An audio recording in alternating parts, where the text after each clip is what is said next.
Ils ont posé leur signature au bas d'un contrat à durée indéterminée. Effervescence au CEFI ce matin, 23 sourires sur le visage de ces ex-demandeurs d'emploi.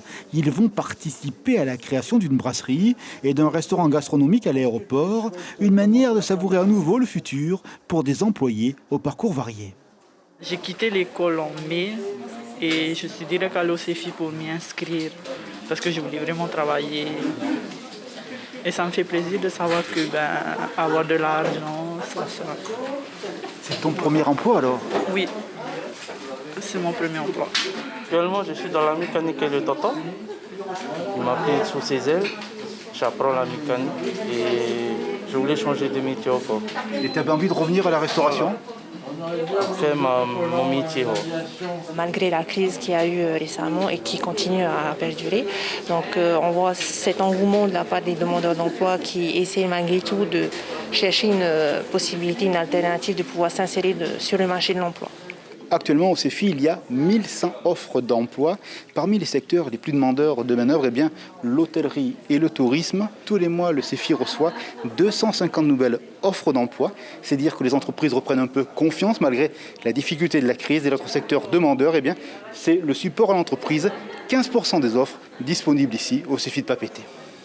L'emploi reprend donc des couleurs. Le chômage a baissé de 2,3% sur une année, mais ce niveau de l'emploi ne retrouve pas les chiffres d'avant la crise. Toutefois, les 15 milliards d'argent public mis au service de l'économie ont évité un naufrage, à savoir la disparition potentielle de 8 800 emplois.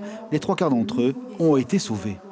Nous avons, et c'est ce que relève l'enquête de l'Institut de la statistique, l'enquête emploi, nous avons réussi grâce au soutien massif des pouvoirs publics, État, pays, de pouvoir maintenir globalement les emplois et puis surtout de contenir effectivement un taux d'emploi relativement élevé.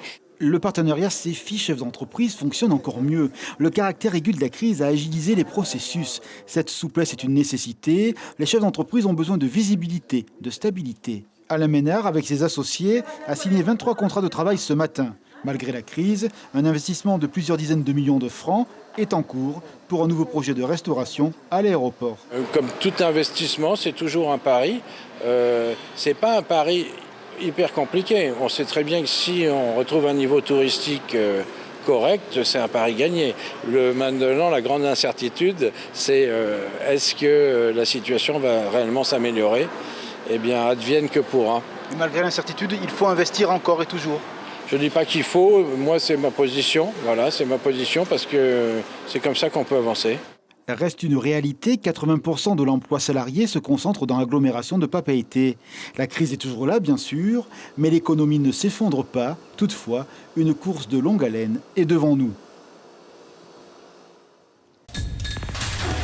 L'information en continu sur Polynésie la première, Internet et réseaux sociaux.